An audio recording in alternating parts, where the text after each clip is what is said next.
témoigner de ce que le Seigneur a fait pour moi. Ça fait presque 4 ans que je suis en arrêt maladie.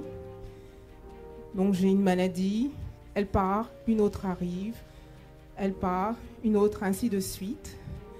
Donc pendant 3 ans. Et en 2016, fin 2016, on me diagnostique, donc au bout de toutes ces 3 ans, on me diagnostique un cancer du sang, donc des globules blancs.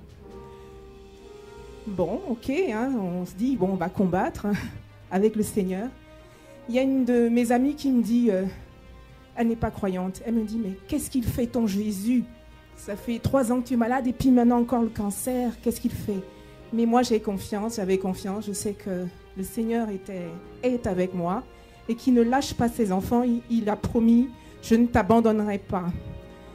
Donc, ce que le Seigneur a fait, c'est qu'il a envoyé des prophètes vers moi.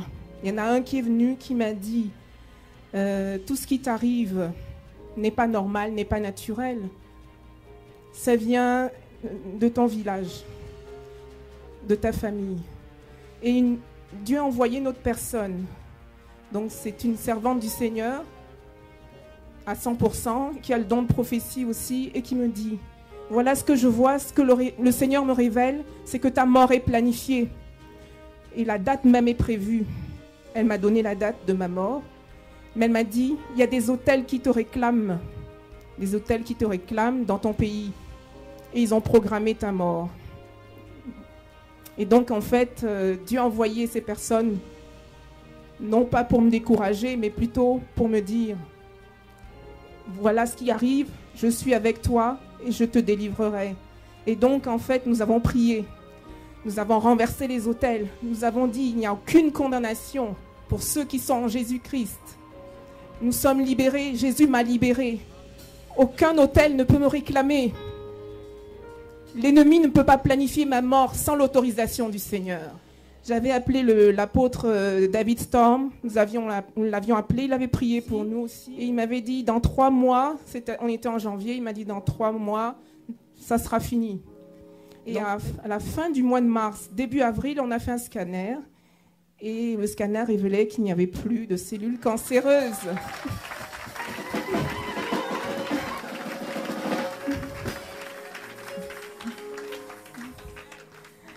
Alors les médecins ont voulu continuer le protocole parce que c'est par prudence. Donc et au mois de juin, là il y a à peine un mois, même pas, oui, le scanner a montré que de la tête aux pieds, il n'y avait plus rien. Donc je veux rendre gloire à Dieu. Notre Dieu est grand et merveilleux. Comment peut-on rester vraiment insensible à ce que Dieu fait pour nous? Elle aurait pu rentrer chez elle aussi sans donner le témoignage.